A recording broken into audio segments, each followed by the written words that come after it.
Contando um pouco da história da Escola Técnica Rural de São Borja, né? Isto.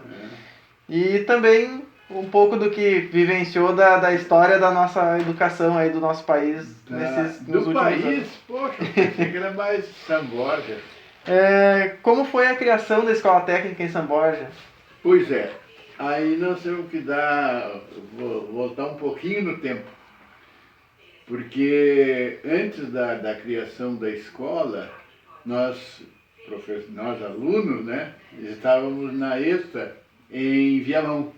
E a ETA nos formou, mas só que não deu assim uma perspectiva de trabalho. E nós ficamos, hoje diríamos na nuvem, né, esperando. Aí na época o governador era o Leonel Brizola, ele semeou escolinhas em todo o Rio Grande do Sul e o secretário de Educação dele argumentou que não tinha professor. Mas não tem professor para ir para essa turma aí. Aí o Brizola disse, não, vai lá na ETA e recruta aquela turma que está saindo. Aí nós fomos, um contrato especial do Estado, nós fizemos um ano de um curso de pedagogia, muito bom, diga-se de passagem, mas era assim, quase que telegráfico, sucinto. Aí, nós terminou o curso, continuamos na nuvem, mas com a perspectiva de ir para as escolas do interior. Então a gente ia ali, era a superintendência da educação para o interior em Porto Alegre, a gente eu sou natural do Alegrete, e aí eu digo, não, tem um provérbio que diz que ninguém é profeta em sua terra. Brilho que nós viemos para cá. Aí fomos, só que a escola não tinha nem água nem luz, né? Na nossa escola era o seguinte, ó.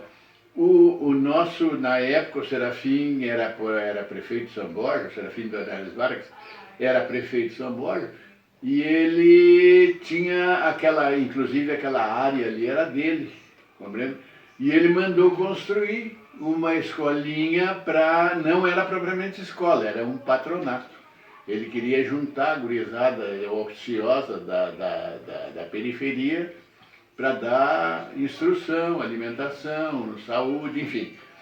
Mas aí ele resolveu entrar em contato com o Estado, então o Estado se propôs a montar, ele entrava com o terreno, aí a casa, no caso, né? Luz, água, telefone, essa coisa tudo, e o Estado entrava com o pessoal, professor, secretário, esse outro, os regentes de turma, enfim. Aí nós começamos.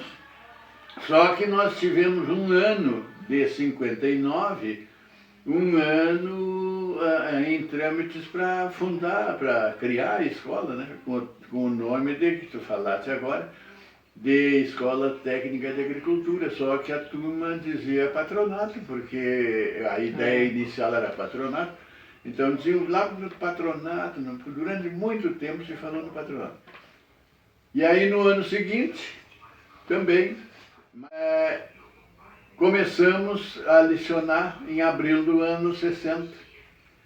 E aí eu fui em abril, tudo em abril, em abril eu fui buscar a família. Porque eles estavam construindo uma casinha de material que existe até hoje ainda ali no campus, para o professor, no caso eu, né?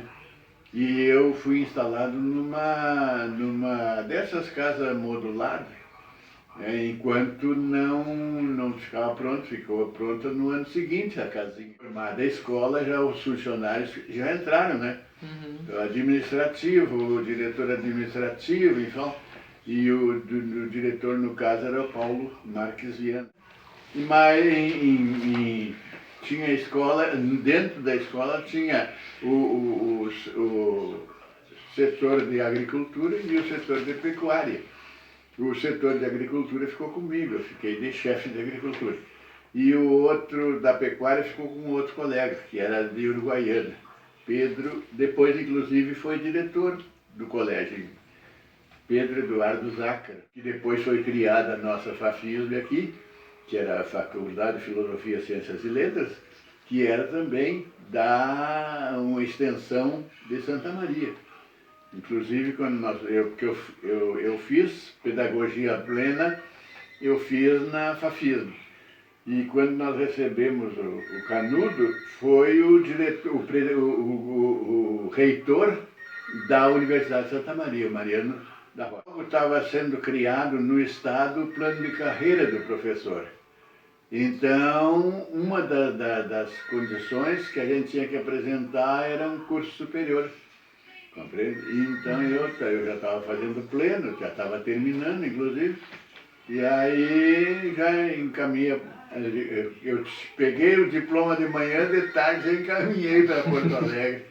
Porque era vantagem a gente entrar, na época, no plano de carreira, e até hoje ainda. No plano de carreira, e então eu tinha uns quantos bônus, inclusive esse cursinho que nós fizemos em Porto Alegre, valeu como ponto, né? Então algumas disciplinas que nós fizemos lá, a gente aproveitou para dar a formação do professor. No caso, orientação educacional, que nós tivemos lá, uma professora gabaritada, compreende? Porque o Leonel Brizola montou uma equipe de primeira para nos dar aula. O cenário da época político, assim, pelo menos aqui no estado, era voltado para essa área da educação técnica, assim. Sim, não, o Brizola era tudo, a educação, o governo dele era todo virado para o lado da educação. Claro que ele tomava cuidado, tomava, digamos assim, atinência, dizia Gaúcho, das outras áreas, evidentemente. Mas ele era virado na educação. Tanto é verdade que não foi só no Rio Grande do Sul, porque o Sambódromo do Rio foi uma criação do Brizola. Na época do Carnaval, era a sede das escolas de samba. Fora do Carnaval, era escola para gurizada. E que estudavam sem pagar nada, sem tudo, né? Nessa época que o Brizola era governador aqui, o cenário nacional seguia a mesma ordem daqui ou era diferente nos outros estados, assim, que você tem conhecimento? Não, na época... foi uma época convulsiva, né? Porque, na verdade, o presidente, o candidato à presidência que se elegeu, que era o Jânio Quadros, o homem da vassoura, ele pensou, dizem os comentaristas, que ele pensou em assumir, assim, tipo, plenos poderes. Então, e chegou lá e viu que era outra coisa. Então, o que ele fez? Ele renunciou, porque ele achava que renunciando ia voltar nos braços do povo. E não voltou. E existiam forças externas, e segundo os comentaristas, que não aceitavam o vice como presidente, que na época era o Jean Goulart, aqui de São Borja. Inclusive ele foi exilado, enfim. Logo depois, quando veio o golpe militar. Quando veio o golpe militar. E essa questão da educação, como é que ficou nessa época do golpe? Não, houve até 72, 73, era a mesma orientação antiga do Ministério da Educação. Mas aí foi criada a reforma do ensino. E essa reforma do ensino inventou do tal de ensino profissionalizante.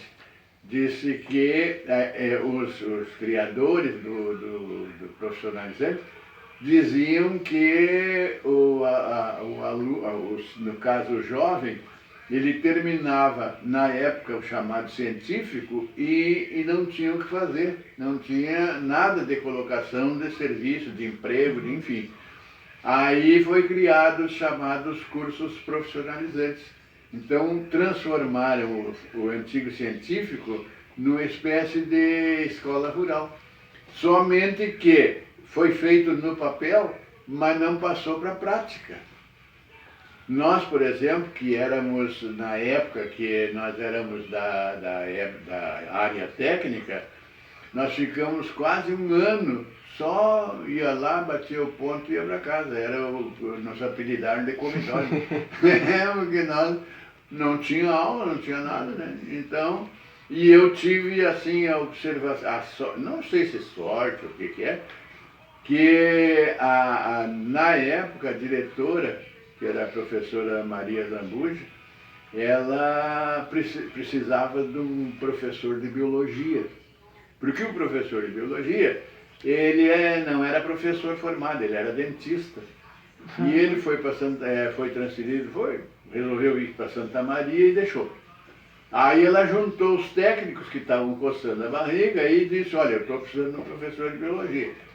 Quem é de vocês que vai? Ah, ninguém queria. Eu olhei para trás, não tinha mais ninguém, só tinha eu. Eu digo, olha, eu gosto muito de biologia, inclusive, eu me identificava muito com o professor de biologia lá na escola. E no curso que nós fizemos, que era o Menegoto, inclusive quem fez o livro, se não tiver outro, professor, eu assumo. Eu não sou formado. E lamento muito não ser formado. Porque eu tive atividades, inclusive, dentro da escola, mesmo sem ter a formação específica para o caso. Que o professor, no caso, era ciências sociais, né? E eu não tinha nada disso. Eu fui começar a fazer pedagogia já lecionando, né? A primeira turma que me deram era do chamado agente de economia doméstica. Era só para mulher. Então era uma classe só de guri, só de moça. E, inclusive as moças estão aí agora casadas, umas são até vovós, né? E elas notaram que eu estava, digamos assim, com muita dificuldade de me comunicar, porque eu vinha de uma escola só de barbado, de guri, inclusive na idade dos 16, 17 anos, e pegar uma turma de moça, tu não sabe nem como é que tu vai te dirigir, compreende? Mas elas, no primeiro momento, assim, me gozavam e achavam graça, e pá. Mas daí um pouquinho elas notaram que eu tinha vontade de acertar. Então, eu devo muito aos meus filhos, ao Alexandre, que já era mocinho, porque nós não tínhamos livro de biologia em São Borja. Então nós fazíamos recorte de jornal, fazíamos de revista, o que nós achávamos nós ia fazendo recorte para dentro dos temas que tinha que lecionar, né? Porque eu era na biologia, tinha a citologia, que era a célula, depois a biologia, que era o músculo, depois, e ia subindo. Mas eu não tinha. Mas daí, a partir do segundo ano, eu comecei a receber livros, como professor de biologia, eu comecei a receber livros de biologia que as editoras mandavam para os professores, né? Então, vinha, e era bom, porque eu tenho até agora meus livrinhos, não quis botar fora. Eu dei uns para a Maria. Vinha o livro com o tema e mais o exercício do tema, e com a correção. Quer dizer, era uma barbada, né? Era só passar. Mas os professores e os alunos também não tinham livros. Então, no meu planejamento inicial, porque eu fiz um planejamento para trabalhar, no meu planejamento inicial, tinha, porque eu não gostava de ver aquela maneira dos colegas darem aula, eu não gostei, eu nunca critiquei ninguém, mas eu não gostava, eu achava que não dava pé. Eu lecionei lá na agronomia em Porto Alegre, eu lecionei uma turma de terceira idade e tinha uma senhorinha anã, eu acho que eu contei isso para vocês uma vez, e tinha uma senhorinha, não sei se era casada ou solteira, não sei, que ela sentava bem na frente. Então eu ia falando, e eu via que ela escrevia, e eu fui ver o que ela estava escrevendo. E ela pegava o caderninho, abria o caderninho e começava aqui, ia passar para outra página, enquanto tinha página ela estava escrevendo. Não dá. Aí eu sempre planejava assim, mas eu vou mudar esse tipo de aula, eu não gosto, não me adaptei.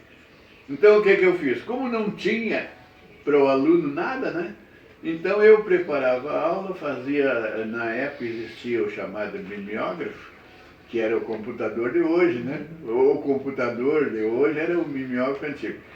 Então eu fazia um esquema, reduzia o assunto, desenvolvia aquele assunto dentro da sala de aula, com a participação do aluno, e aí depois entregava para eles uma folha com papel com o conteúdo. E aquele conteúdo depois, geralmente eu usava uma aula antes das provas para repassar o que nós tínhamos visto. Então eles levavam aquela folhinha, botavam em cima da mesa e começavam a discutir. Eu sempre levava, depois que eu comecei a fazer a sua FAFISB, eu sempre levava uma técnica, tipo brincadeira assim, né? Uma delas, que era mais comum, era do relógio, o relógio despertador. Então a gente botava as questões numa caixinha de fósforo e botava um despertador em cima da mesa. Eles não sabiam a hora que ia tocar o despertador, então ia passando aquela caixinha de um para outro, Quem estava com a caixinha na mão e o despertador tocava, aí aí ele metia a mão, tirava uma perguntinha e ia falar, tá. Era uma delas. A outra era... Mas dinâmica, assim, é? Isso. A outra que eu usava era o dia do laboratório. Eles adoravam o laboratório. A primeira coisa, quando eu já estava no corredor, eles diziam, professor, é o laboratório, olha lá. Não, ainda não. Porque eu tinha tudo direitinho, né? Eu comecei, cronograma. A primeira aula foi sobre o microscópio, porque o microscópio foi, graças ao microscópio, que a biologia se desenvolveu, né? Porque antes do microscópio não se tinha ideia das coisas que não se enxergava. Compreende? A célula, a diferença entre a célula animal e a célula vegetal, tu só podia dizer para o aluno, mas não tinha como visualizar. Inclusive, eu falei com a diretora da época, a professora, agora vai me fugir o nome dela, ela se dispôs, disse, não, eu vou na secretaria em Porto Alegre, vou trazer o que o senhor precisa aí. Eu digo, eu preciso de um projetor, eu preciso de uma lista, aí listei aonde veio 5 ou 6 microscópios, só porque os microscópios, umas coisinhas assim de botar no bolso. Mas a escola tinha um microscópio antigo, mas muito bom, tinha uma boa resolução. E eu sempre brincava com ele, digo, olha, esse aqui, o Darwin e o outro grupo de cientistas da época descobriram a biologia graças a esse. E depois veio aumentando, digamos assim, a capacidade da escola de me fornecer material, inclusive tela. A tela que eu usava era um lençol que eu arrumei com a Iracema. Verdade. Mãe, eu preciso de um lençol branco para fazer uma tela para o laboratório. Ela me deu. Me emprestou, mas me deu, não sei. Mas aí a Josênia é o nome da diretora. Aí a Josênia me trouxe e disse, professor, comprei uma tela para o senhor. Não, obrigado. Não, eu tinha tudo dela. Inclusive veio uma caixa, eu acho que maior que isso aqui, com material de laboratório. Aqueles Ilermeyer, tubo de ensaio, essas coisas tudo assim, sabe? Bico de Bunsen, porque na época a gente usava o gás também, né? Enfim, o que precisava. Isso aí me encheu as mãos, porque bela madrugada. E a turma gostava da aula da aula do laboratório. E quanto tempo durava esse curso? Era só masculino, né? O curso era mesmo, 2 anos cada um. 2 anos. 2 anos. Do agente de defesa vegetal. Né? E era em regime de internato?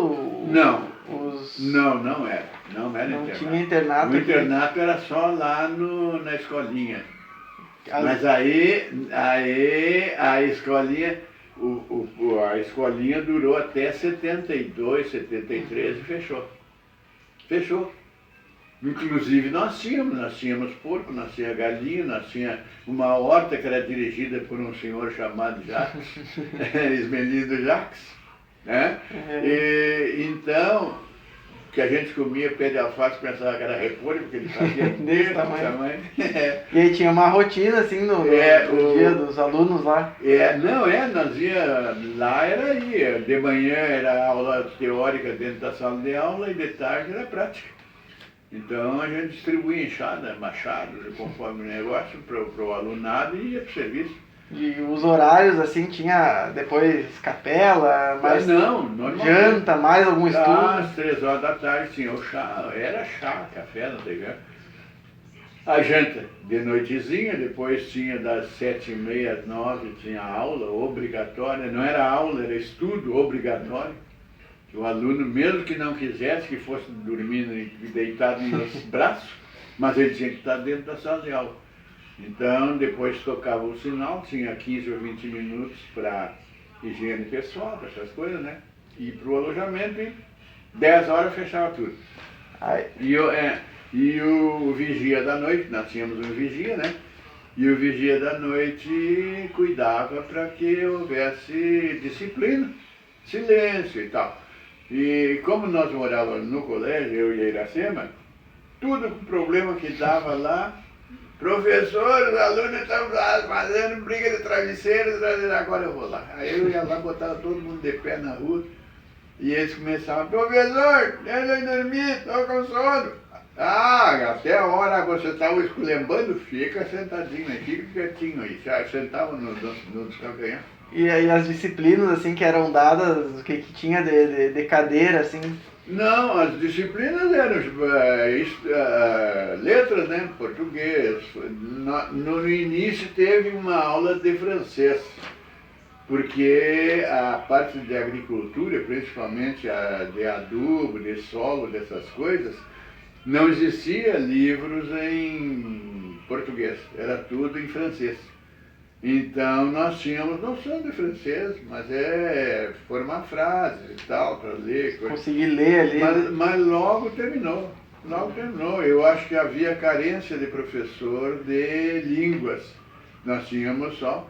Não, a grade era a mesma das outras escolas, né? Começava com a língua portuguesa, inglês era quase que obrigatória, todas as turmas. E durante esse regime, essa época de internato, tinha alguma iniciação religiosa, alguma coisa assim, ou era livre assim? Não, era livre, não se inclusive tinha, e tem até hoje, eu acho que ainda a capela lá no Gavivar, né? Sim.